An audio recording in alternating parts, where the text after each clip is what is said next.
অবশেষে শুরু হয়েছে নওগাঁর শহর বাইপাস সড়ক প্রশস্তকরণ।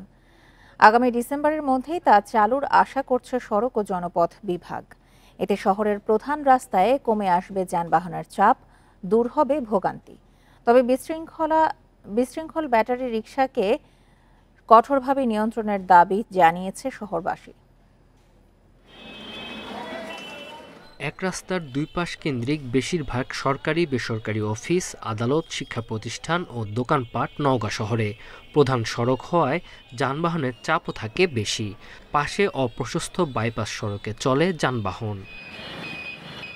শহরের প্রধান সড়ক ও অলিগলিতে বেড়ে চলেছে অনিয়ন্ত্রিত ব্যাটারি চালিত অটোরিকশার দাপট। রাস্তার তুলনায় কয়েকগুণ বেশি এসব বাহনের কারণে বিশৃঙ্খলভাবে চলার কারণে ভোগান্তিতে সাধারণ মানুষ এই পারে হাসপাতালে আসতেও কষ্ট হচ্ছে।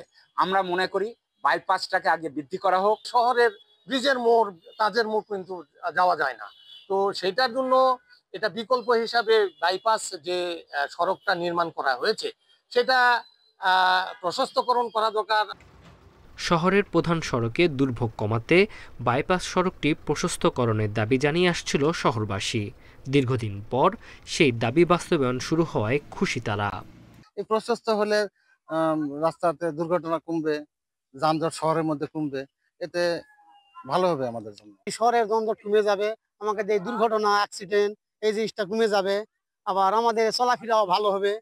রাস্তাটি নির্মাণ শেষ হলে শহরের যানবাহনের চাপ অনেকটাই কমে যাবে। আগামী ডিসেম্বরের মধ্যে এর সুফল পাওয়ার আশা করছে সড়ক ও জনপথ বিভাগ।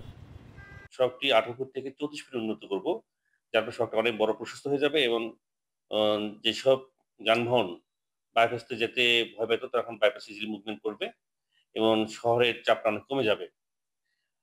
আর এই কাজটা আমরা আশা করতেছি এই বছর ডিসেম্বরের মধ্যে কাজটা আমাদের শেষ হয়ে যাবে।